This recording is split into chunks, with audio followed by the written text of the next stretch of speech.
अस्सलाम वालेकुम, कैसे हैं आप सब? उम्मीद करती हूँ सब ठीक होंगे, खैरियत से होंगे जी। मैं भी बिल्कुल ठीक-ठाक हूँ और हमारे एक नए दिन का आगाज़ हो चुका हुआ है। 8 बजे बच्चे ट्यूशन जाते हैं और 1 बजे जो है वापस आते हैं। बच्चों को ट्यूशन भेजने के बाद जो है ना, मैं फिर किचन वगैरह को थोड़ा-सा समेट लेती हूँ, बाकी जो सामान इधर-उधर करना होता है वो करती हूँ और 9 साढ़े 9 बजे जो है ना, वो स्टूडेंट्स इंस्टीट्यूट पे आना स्टार्ट हो जाती हैं।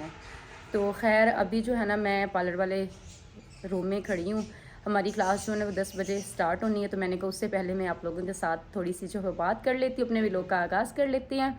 अच्छा, कुछ लोग मुझे जो थे वो मैसेज कर रहे थे और इंस्टाग्राम पे मुझसे पूछ रहे थे कि आपने कहा था कि आप गर्मियों की छुट्टियों में ना कहाँ घूमने-फिरने जा रहे हैं। पहली बात है कि मैं अभी फ़िलहाल मैं कहीं भी नहीं जा रही, क्योंकि जाना मैंने है, लेकिन अभी नहीं जा रही, क्योंकि जैसे इंस्टीट्यूट स्टार्ट किया ना, आपको पता है कितनी ज़्यादा मसरूफ़ियत हो गई है, बाहर निकलने का बिल्कुल टाइम नहीं मिल रहा। और बच्चों के समर जो पैक हैं वो भी उनकी अभी कंप्लीट नहीं हुए, तो मेरा था कि पहला मंथ जो है ना, हम बच्चों की एजुकेशन पे जो फोकस रखते हैं, उनके समर पैक को हम कंप्लीट करवाते हैं, क्योंकि जब गर्मियों की छुट्टियां हो जाती हैं ना, तो बच्चों को ना स्टडी की तरफ से बिल्कुल ही हम लोग जो है लापरवाह कर देते हैं, हम उनको इग्नोर कर देते हैं। तो मैं नहीं चाहती थी कि बच्चे जो है ना कुछ दिन छुट्टियां गुजारें और वो सब कुछ भूल भाल जाएं, इसलिए वो फ़िलहाल तो ट्यूशन जाते हैं और अपना समर पैक जो है वो कंप्लीट कर रही है, और मैं इंस्टीट्यूट पर जो है ना बच्चियों को टाइम दे रही होती हूँ। और उसके बाद जो है इंशाल्लाह हम नेक्स्ट मंथ जो है ना बहुत सारा हल्ला गुल्ला करने वाले हैं और अपनी वेकेशन को खूब इंजॉय करने वाले हैं। और मेरी तरफ से तमाम जो है मेरे देखने वाले व्यूवर्स को कल जो है वो चाँद जो के नज़र आ गया हज का, और आप सबको जो है ना ज़िल हज का जो चाँद बहुत बहुत मुबारक हो। अल्लाह ताला जो है ना हमें भी जो है ना हज उम्रा की जो है वो शहादत नसीब फरमाए, और जितने भी हजाज हमारे इस साल हज की शहादत हासिल कर रहे हैं, अल्लाह ताला उनके हज को कबूल मंजूर फरमाए, खैर आफ़त से जाएँ और खैर आफ़ियत से जो है ना वो सब जो है ना वापस आएँ। तो खैर मैंने कहा कि आप लोगों के साथ थोड़ी सी बातचीत कर लेते हैं और मुझे बताएं कि किस किस ने कुर्बानी का जानवर ले लिया और किस किस ने अभी लेना है। तो मैंने इस ईद पर कौन सा जानवर लिया, कैसा वो दिखता है, वो मैं आपसे इंशाल्लाह 1-2 दिन आने वाले व्लॉग में मैं शेयर करने वाली हूँ कि हमने कौन सा जो है वो जानवर लिया, क्योंकि बच्चे जो है ना वो बहुत ज़्यादा एक्साइटेड हैं कि बड़ी ईद आ रही है और थोड़े दिन ही जो वो रह गए हैं। तो इंशाल्लाह आप लोगों के साथ जो है ना हम अपनी ईद की जो भी हमारी तैयारियां हैं, जो भी हमारी शॉपिंग है, वो भी हम सब आपके साथ शेयर करेंगे। तो फ़िलहाल आज हम अपनी स्टार्ट करने वाले हैं क्लास। आज हमारी क्लास में हो रहा है मैनीक्योर और पेडिक्योर।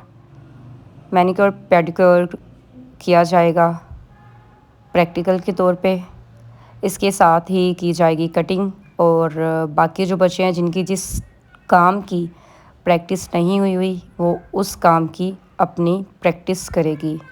काम कोई भी हो, शुरू में वो मुश्किल ही लगता है, मुश्किल के बाद ही जो है ना वो आसानी आती है, और जो इंसान काम को जो है वो दिल से करता है तो उसको उस चीज़ में कामयाबी और कामरानी जो है ना वो ज़रूर मिलती है। ये एक ऐसा प्रोफेशनल है जिसमें इज़्ज़त भी है, शोहरत भी है और दौलत भी है।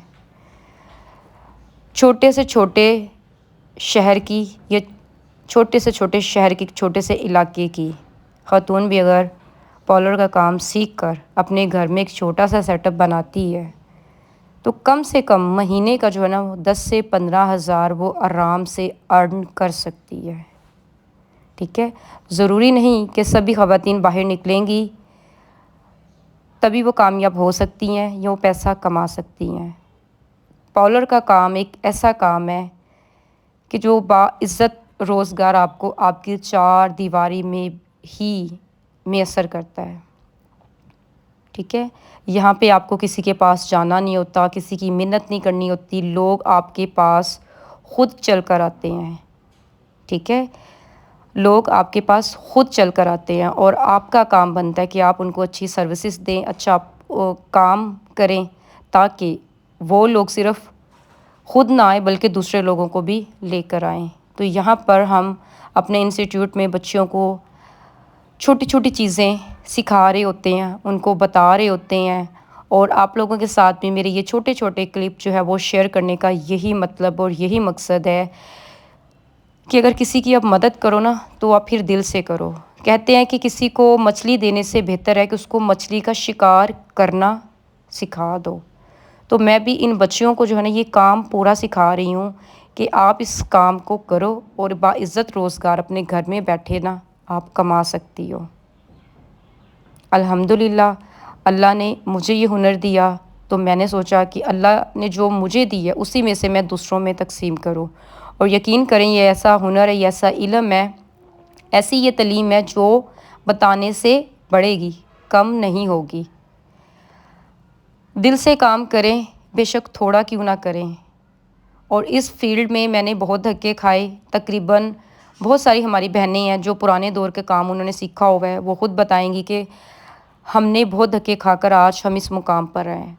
तो मैं अगर इस मुकाम पे हूँ तो मैं हर एक छोटी छोटी चीज़ों को नोट करके अपनी स्टूडेंट्स को बता रही होती हूँ, ताकि जब 1 महीने बाद, 2 महीने बाद या 3 महीने बाद हमारे इंस्टीट्यूट से वो कोर्स कर कर अपना सैलून बनाएं तो एक बहुत अच्छा काम कर सकें। यकीन करें, लाखों लाखों, बड़े शहरों में लाखों रुपए जो है वो फ़ीस ली जाती है, छोटे शहरों में हज़ारों के हिसाब से फ़ीसेस ली जाती हैं, लेकिन काम प्रॉपर फिर भी नहीं सिखाया जाता। और 1 महीने, 2 महीने या 3 महीने के कोर्सेज़ नहीं होते, 6-6 महीने, 1-1 साल, हद तक कि 2-2, ढाई-ढाई साल के कोर्सेज़ होते हैं। उसके बावजूद भी प्रॉपर ब्यूटिशन्स नहीं बन पाती। लेकिन मैंने खुद से वादा किया कि मैं कम टाइम में अपने शहर की ख़वातीन को मैं हुनरमंद बनाऊँगी, क्योंकि पैसा आपके पास फिर से आ जाएगा, टाइम आपके पास फिर से नहीं आएगा। ठीक है, सबसे कीमती जो है वो टाइम है। जब टाइम गुजर जाता है ना, तो समझे कि वो टाइम गुजरा नहीं, वो टाइम आपका वेस्ट हो गया। कि जो मेरे पास आता है वो टाइम निकाल कर आता है, अगर उस टाइम में हम उसका सिर्फ टाइम पास करें और उसको सिखाएं ना, कुछ बताएं ना, तो ऐसे हुनर का, ऐसे काम करने का कोई फ़ायदा नहीं। एटलीस्ट अगर आपके पास कोई बंदा आ रहा है, अपना पैसा और अपना टाइम आपके पास इन्वेस्ट कर रहा है, तो उसको आउटपुट जो है ना वो ज़रूर देना चाहिए। तो मैं एक एक स्टूडेंट के हर काम को मैं प्रैक्टिकली चेक कर रही होती हूँ, देख रही होती हूँ, साथ के साथ उनकी मैं गलतियाँ निकाल रही होती हूँ। काफ़ी सारे लोगों ने मुझे स्टेटस देखने के बाद और मेरी वीडियोस देखने के बाद, मेरी इंस्टा स्टोरी देखने के बाद रब्ता किया और उन्होंने कहा कि आप इतना अच्छा, इतना ब्रीकली आप काम सिखा रही हैं, इतना डीपली काम उनको सिखा रही हैं कि इतना कोई भी नहीं सिखाता, मत सिखाएं इतना, थोड़ा काम बताएं, बेसिक काम बताएं। तो मैंने कहा नहीं, मैंने खुद से वादा किया है कि मैंने ऐसे ख़वातीन के लिए काम करना है, मैंने इनको दिल से सिखाना है। अच्छा, आज मैंने ना अपना कुछ पुराना मेकअप निकाला हुआ था। जब मैं बच्चियों को पहले क्लासेस देती थी, सिखाती थी, तो जो उनके वाला मेकअप था वैसे ही बॉक्सेस वगैरह में पड़ा हुआ था। एक बॉक्स ये, एक बॉक्स और है।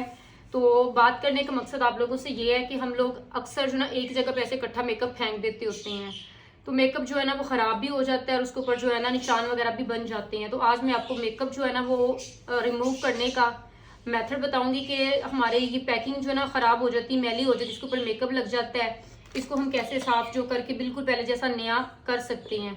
अब यहाँ पे मैं आपको जो है ना कोई चीज़ क्लीन करके दिखा देती हूँ।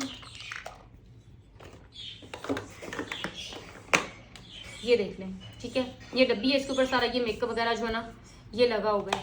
ये मेरे पास जो है ना ये मेकअप रिमूवर है ग्लैमरस फेस का। आप किसी भी कंपनी का जो ना मेकअप रिमूवर ले सकते हैं। और ऑलरेडी मैंने ये जो लिप ग्लोस थे ना, ये मैंने क्लीन करके मैंने रखे हुए थे, तो बड़ी आसानी से, आराम से जो है ना ये साफ़ हो जाते हैं। आपने कोई भी सॉफ्ट सा टॉवल लेना है, कपड़ा लेना है, या आपने कॉटन बॉल्स लेनी है, कुछ भी, ठीक है। तो ये देखें, ये जैसे है, इसको आपने पकड़ा, इसके ऊपर रब किया, देखना ये बॉटल जो है हमारी ये क्लीन हो जाएगी, ठीक है। इसके ये जितना भी मेकअप एक्स्ट्रा लगा हुआ होगा ये रिमूव हो जाएगा। और पैकिंग आपकी पहले जैसी बिल्कुल साफ़ सुथरी और नई दिखना जो है ना वो शुरू हो जाएगी। चीज़ें गंदी तभी होती है जब हम लापरवाही से उसको फेंक देते हैं या हम लोग जो है ना वो रख देते हैं। तो ये देखिए, इसकी जो पैकिंग है ना ये साफ़ हो गई है। अब इसका जो ढक्कन है ये भी हम साफ़ कर लेते हैं।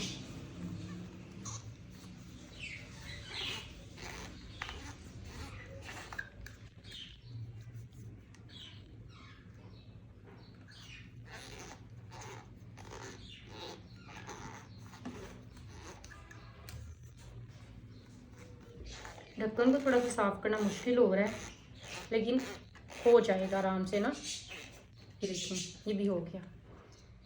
ले जी, ये फिर से नया बन गया।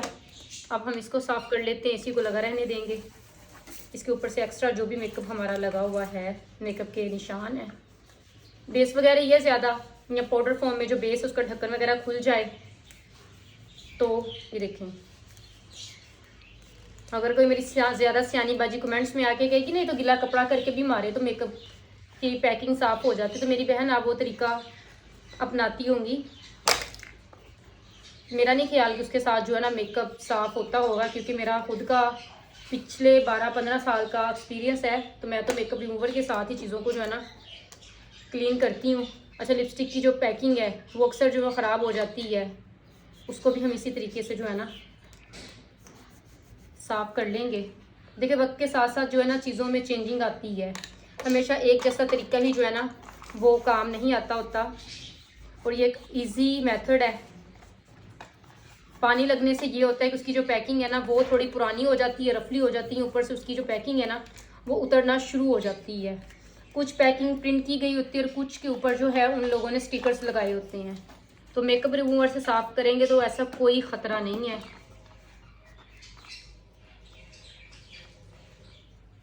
ये देखें, ये पैकिंग भी हमारी बिल्कुल नीट एंड क्लीन हो गई है। ठीक है, आज मैं बैठी थी चीज़ों को सेट करने के लिए, तो मैंने कहा आप लोगों के साथ मैं एक ये छोटी सी जो है टिप एंड ट्रिक शेयर कर दूं। ये देखिए, पहले जैसा साफ़ सुथरा हो गया मेकअप। ठीक है, इसी तरीके से मैं सारा मेकअप जो है ना मैं क्लीन कर लूँगी।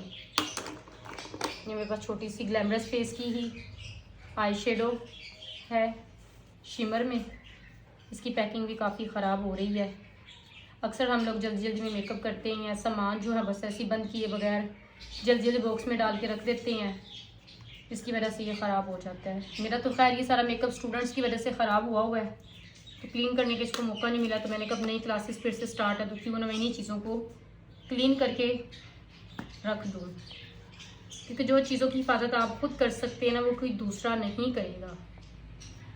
चीज़ों को हमेशा चाहे अपनी हो चाहे किसी की हो एहतियात के साथ जो है वो यूज़ करना चाहिए।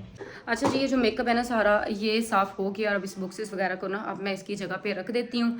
बच्चियों का ये कहना था कि आप हमें ना मेकअप सिखा दें ताकि हम ईद पर जो है ना अपना अच्छा सा लुक जो है वो क्रिएट कर सकें और दिखा सकें कि हम जो है ना काम सीख रही थी, तो हमने कितना काम सीखा और हम कैसी लग रही हैं। तो मैंने कहा चले ठीक है जी, अभी 9 दिन हमारे पास बाकी हैं और ईद से हम एक दिन पहले जो है ना बच्चों को छुट्टियां दे देंगी, ईद की छुट्टियां। और यही जो हमारा सेशन चलने वाला है अब हमारा मेकअप का चलने वाला है। हम स्टार्ट करेंगे पार्टी मेकअप से और इंशाल्लाह कल से हमारा जो है ना पार्टी मेकअप स्टार्ट हो जाएगा। तो जितना भी मेकअप था उसको साफ़ करके क्लीन करके उसको मैंने उसकी जगह पर मैंने रख दिया है। और अभी बस ये है कि मैंने रुख करना है किचन का और बनाना है खाना, क्योंकि उसके बाद जो है ना हमारी 2 बजे वाली क्लास जो है ना वो अगेन से स्टार्ट हो जानी है। इससे पहले कि स्टूडेंट्स आना शुरू हो जाएं मैं जल्दी जल्दी से दोपहर का जो खाना है ना वो बना के रख लूँ। दोपहर को ये कि गर्मी कुछ कम होती है और दोपहर का जो खाना हम बना लेते हैं ना तो फिर शाम को ना परेशानी नहीं होती, आराम से जो है ना खाना बना उसे रोटी बनानी होती है।